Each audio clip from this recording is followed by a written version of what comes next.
Hey you! Who, me? Are you a shy / socially awkward nerd who may or may not be cripplingly addicted to anime?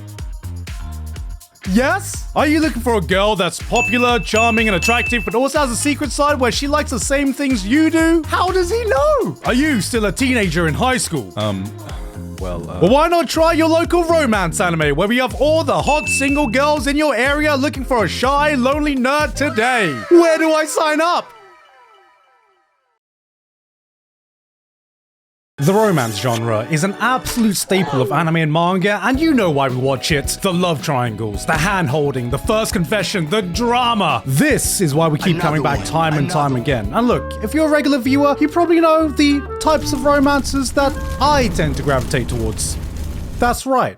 The respectable ones. But recently there's been a subgenre that has emerged that has dominated the entire space that I've been struggling to find a name to properly describe. It's been called a lot of things, but the best I can come up with right now is the modern romance power fantasy. You know, it's the one where you have the guy and he's the quiet guy who's probably a nerd and likes anime. I wonder who that's meant to represent. And he has a thing for the popular girl in class, and sometimes she's blind, and sometimes she's Russian, and sometimes she's his sister. And I don't want you to take this the wrong way, because as a seasoned isekai connoisseur, just because I call something a power fantasy doesn't mean it's inherently bad or can't come with great writing and well-written characters. Like, I really enjoyed Nagatoro. Dress Up Darling was amazing as well, and then they started making more and more. Alright, we're still going. Okay, there's still more. Okay, that's good. I think we're good now. Okay, we're still going. Okay, that's more. That's good. I'm good. That's enough slices! I thought the trend was going to peak a while ago, and yet somehow, someway, it is only getting more popular. I mean, just look at this season alone. And look, I'm gonna be real. A lot of these times I've glazed over these shows because most of the time they're always a bit too comfy, a bit too drama-free. Not enough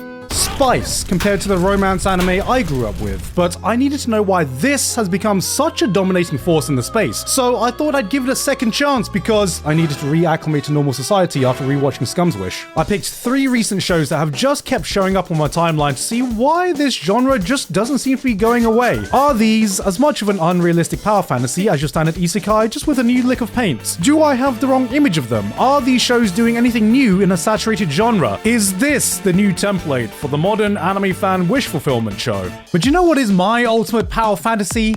Hitting my favorite 5-star character on my first 10 roll, which I'm sure is going to happen with today's sponsor, Zenless Zone Zero. That's right, gacha gamers, Zenless Zone Zero has just dropped its version 3.0 update, A Sleepwalker's Confession, and there is so much new content, so let's just jump right into it. Introducing Roskalifer, the brand new world, a massive sky island city with a British urban cyberpunk aesthetic that might just be the most visually impressive new content in the game's history. This place is absolutely loaded with interactive content and new exploration mechanics, and it's within this world that the story moves into Season 3, delivering a completely fresh start and some of the most high-intensity and emotionally charged content the game has ever seen. There's also a brand new S-rank agent in Velina, the game's first ever Win attribute agent, launching along with a brand new elemental combat system, and a brand new addition to my favorite gacha game character archetype, the Dummy Mummy. But don't worry, I know exactly why you're here. Sure, new version means new content, but it also means free stuff. Just by playing the main story, you can claim the Faith and Faction agent, Pyros. Pyros' Mindscapes and W engine, and the campus-style outfit for the protagonist for free. But that's not all. During the version period, you can also get yourself 20 pulls and 1,600 Polychromes through the standard rewards. And finally, you can also claim the additional 60 Polychromes and 6,666 Denny's using the code on screen. And here we go, time to use my own code again. This is the best part of the job. If you're one of the few people that hasn't done so yet, click that link in the description to download the game today and get stuck into the 3.0 update. You'll find the coupon code down there too. Thank you once again to Zenless Zone Zero for sponsoring us today, and with that said, back to the video. Starting things off with Gals Can't Be Kind to Otaku. Or can they? Okay, so I'll be completely real. Out of the 3 shows I watched, this was the one that came closest to playing out like the romance wish fulfillment playbook. Anime has been in a full-on Gyaru renaissance recently, and this time we got not 1, but 2 of them at the same time. They seem like your stereotypical popular anime girls in class, except nah, not these girls. They're not like other girls. Which must be true because the opening says so. I'm not like those other girls you are used to. Because you see, one of them is secretly a nerd who's into anime stuff, which is exactly like every other anime girl. I'm like those other girls you are used to. And who's our protagonist this time? Of course, it's the shy, unpopular anime nerd, but from the get-go, he makes it clear that he's not like other otaku. Nuh-uh, he's different from every other otaku protagonist because he likes anime for girls. I'm not like those other Otaku. you are used to. More would you know, one of the other girls is also secretly into the exact same show he is. So, after building up the courage, he presses her about it, and they form an unlikely friendship. The other girl also gets involved, and they all start hanging out, bonding over nerd shit. Then, of course, the two girls start developing feelings for him. Bada bing, bada boom, there are two Marin Kitagawas in your room. It's a very recognizable formula that's been done so many times before, so that begs the question, am I really going to enjoy this show because we got not just one, but two Gyarus this time? Yes. The answer is yes. Look, I'm not gonna lie to you. I'm a simple man. I see two peak Gyaru designs with likable personalities in a show with great production values from your typical romance, and I'm gonna fuck with it. I mean, just look at his opening, man. It's got the colors, it's got the movements, it's got the vibes, and I don't even like K-pop. But shit, if we get more S-tier Gyarus, I'll become the biggest Stray Kids, Blackpink, BTS, TXT listener. I don't even know what I'm saying. These are just letters to me. Have I seen this exact play-by-play before? Yes. Did this show do a lot to surprise me? No, but it was just really well executed, and I think the main reason I think this show worked really well is that it gives us a love triangle with equally strong contenders on both sides. Too many romance anime come to their stories pretending to have a love triangle that looks like this, but you know, a lot of the time it actually just looks like this. Here, both girls get introduced at the same time, they both have their equal charms, and they share an equal amount of screen time with the protagonist. I came into this with the mindset of it being your typical comfort romances, but with two girls this time, but the more episodes I watched, the more I've realized what this show truly is.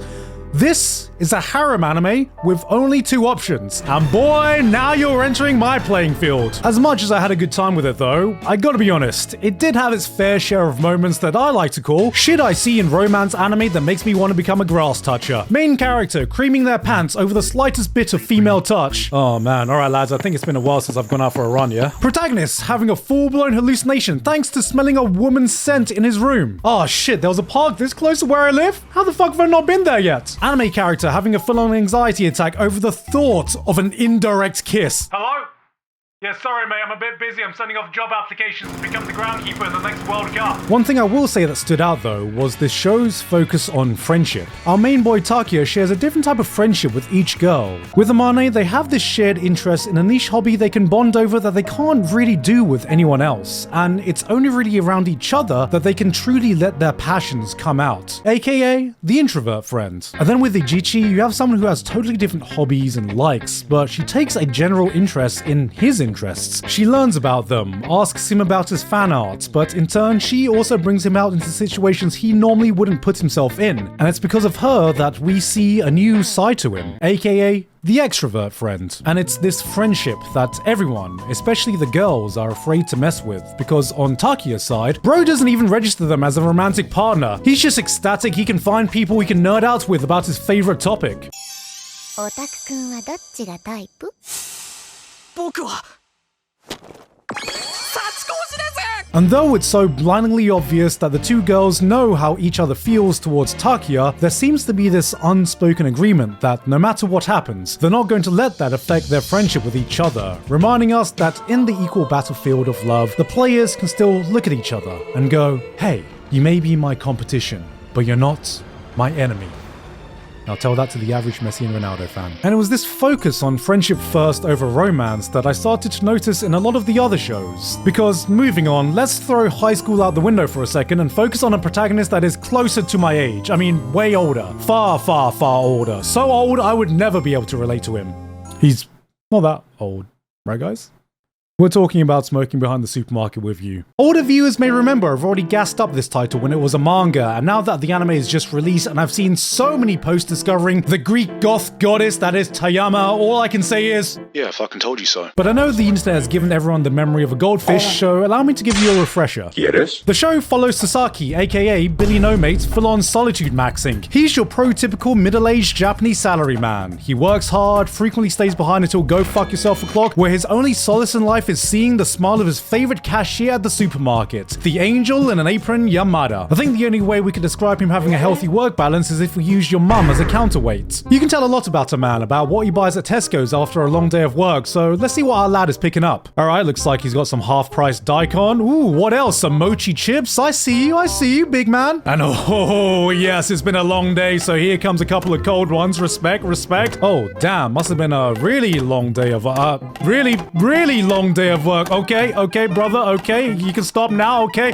Come on, brother, that's enough! On this one day, though, Yamada is nowhere to be found, so he has to find some other way to cope with his life. 500 cigarettes. And who does he find wandering around in the smoking area? Yes, it's the sassy lassie Tayama. 何系かわからんけど強い見た目の子だなスーパーの従業員とは思えない I wonder who she could be. しかし雑すぎるだろう田山と山田って And well, that's the show. Sasaki comes by the supermarket after work to smoke and shoot the shit with Yamada. I'm sorry, Tayama. Over time, they relax and open up. Their fondness of one another grows, and all the while, Tayama withholds the secret that she's actually his angel and his devil. So yeah, this is basically what happens if you put Senko-san and Call of the Night into a blender with a carton of Lucky Strikes. Blood's about to become the world-ranked #1 cancer speedrunner. でももし医者にタバコやめろって言われたら I just simply turn around and tell them to fuck off. The reason I wanted to revisit this series was just to show that you don't always need to be in high school to get a little bit of cheeky power fantasy. Cause yes, as a teenager, you can fantasize about getting noticed by the popular girl in class, but you know,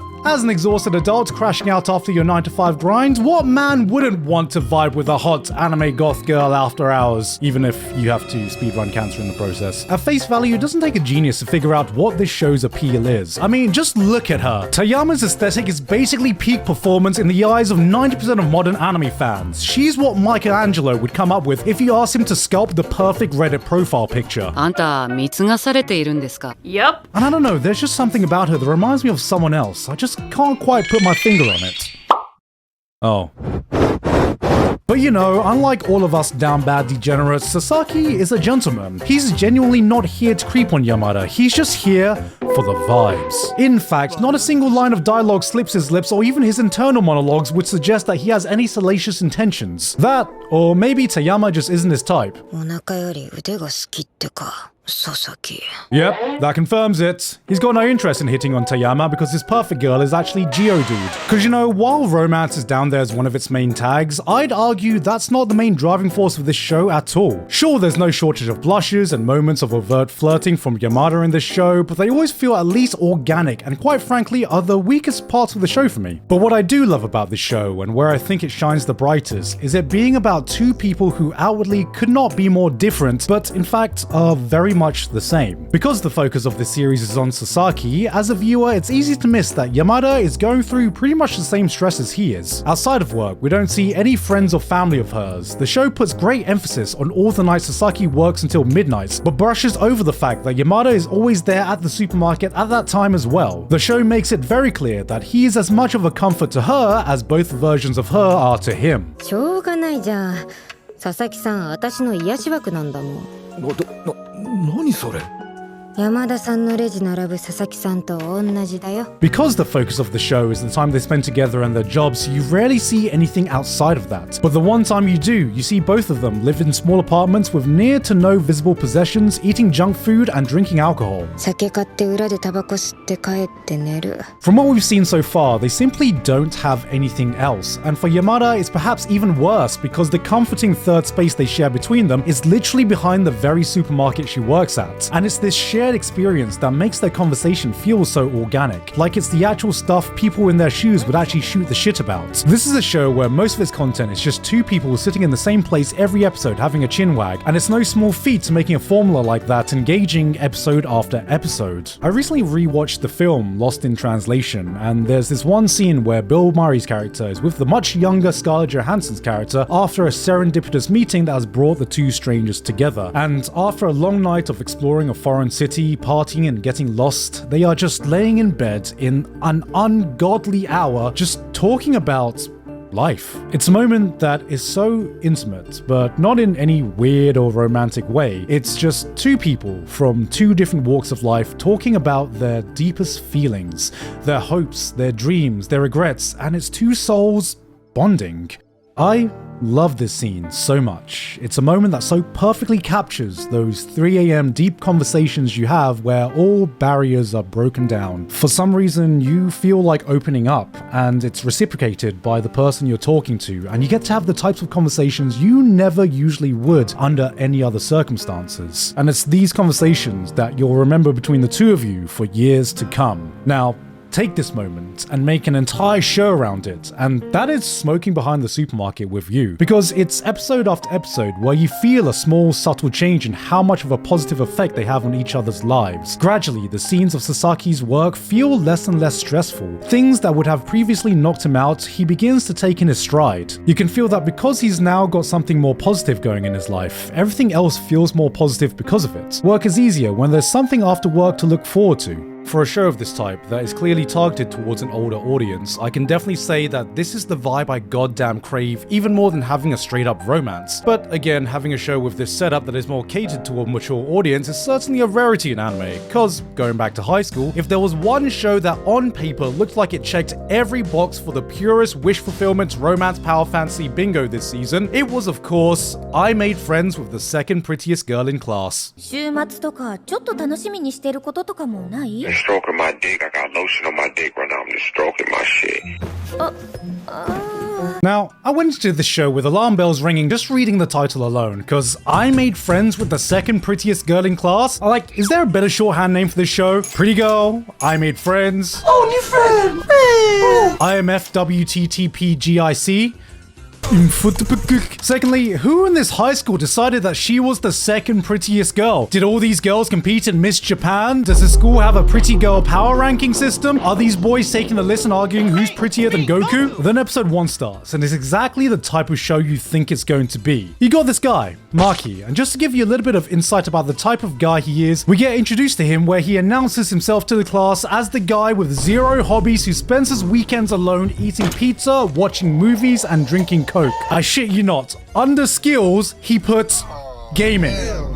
Brother, what? Shit, man, why stop there? You could have added not showering, being broke, and giving your opinion on the new God of War game. Blood's Tinder profile probably has as much chance of finding a match as Italy does winning this year's World Cup. Sorry, Italy, I didn't mean for you to catch strays. I'm just really into the World Cup right now. But of course, this is anime, where having the personality of lukewarm beer makes you a full-on Giga Chad in the anime high school hierarchy, and Umi, the titular second prettiest girl in class, takes notice and follows him into a store so they can bond over B-movies together, and from there they become friends, hanging out, watching movies, and playing video games. On the surface, everything about the show screams cheap romance wish fulfillment. You've got the loner main character, introvert, who gets noticed by the popular girl in class that shares a secret interest with the guy that is used as a foundation for a friendship. And for bonus points, this girl is super desperate for a friend because she has no guy friends at all. She doesn't know how to talk to a guy properly, which is about as believable as Ryan Gosling being a boy failure in Project Hail Mary. Look, I get it. If I was a teenager still, I would have eaten this concept up. But how the hell am I going to get invested now that these characters are just your normal teenage high schooler? おかえり、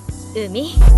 Lord have mercy. We must stay focused, brothers. We must stay focused. I was prepared to go on a rant on how this isn't too dissimilar to your cheap power fantasy isekais, except the fantasy is just a different genre. But then I kept watching, and it actually started to surprise me. And if you want to go into the show blind, here's where you can stop now because I will be spoiling some plot developments. A question people often ask me is what separates a good isekai from a bad isekai? To which I answer the exact same thing that separates a good anime from a bad anime. Good writing, good characters, and execution. It's no rocket science, there's no secret formula, and I Made Friends, executes this far better than what I was expecting. Umi and Maki are just two grounded characters who genuinely make a great couple that are far less tropey than the premise would make you believe. Premise aside, before any romance, this is what it feels like to see a real friendship form. You know that feeling of having that friend in your life? You know, it's your boy or girl that you're just really excited to be able to hang out with whenever you get the chance. It doesn't matter what activity you're doing or if you're doing any activity at all. You could be sitting next to each other, scrolling on your phones in complete silence while memes play on in the TV, but it's still a baller time because damn, your vibes just fit together perfectly.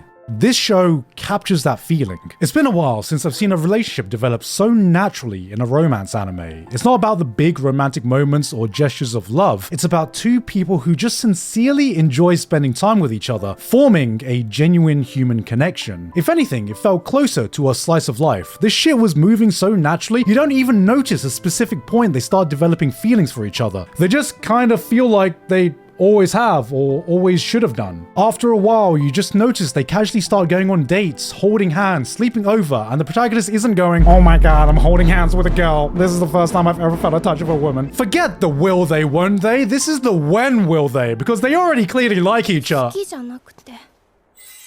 Wait, what? Is that the big confession? I'm sorry, what episode are we on? Episode 5? There's like 7 episodes left! The biggest surprise is that when it's less than halfway through, the series drops a bombshell and blows its metaphorical load by giving us the big confession that most romance anime build towards. Which is great to subvert expectations, but you see, my domestic girlfriend brain-rotted ass was like, that's it? Where's the conflict gonna come from? Where's the drama gonna come from? How are they gonna keep the story interesting? But this is where it really starts to show its true colors. Because instead of manufacturing conflicts, like adding a third girl midway through to introduce a love triangle and the audience thinks, oh great, here she comes. They've introduced the Italy of the best girl tournament. The conflict is instead internal. I thought the title was just going to be light novel clickbait, but one of the central driving forces of the plot is Umi dealing with her inferiority complex of being seen as the second best girl. Her friends use her as a stepping stone to get to know the real shining class star, Yu. She's never felt like she's truly had a real friendship where she's treated as an equal and just appreciated for who she really is. And Maki is right in the middle of a family divorce. His dad is seeing another woman, his mum is clearly fighting off a boatload of stress, and as a teenager, he's dealing with so much turmoil, he shuts down and emotionally distances himself from the problem and in turn, everything else in his life. None of this is presented in a dramatic or over-the-top way. It's muted, it's quiet, and it just feels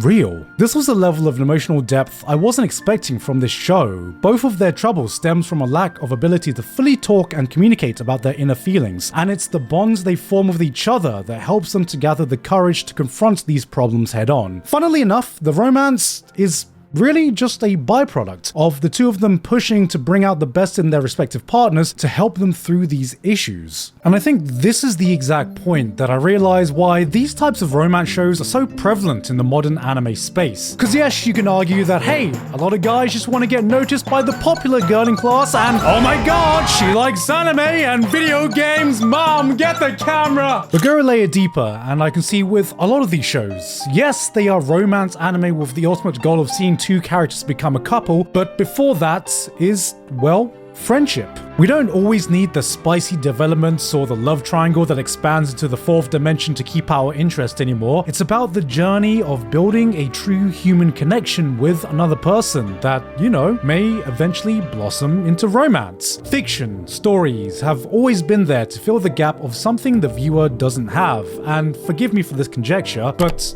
I don't think it's a coincidence that in an era where the new generation are apparently going through a loneliness epidemic, where we went through a period that has just completely fucked with our social skills for a bit, the fantasy that a lot of people may crave might just be finding that right person they can bond with on a deeper level. That's right.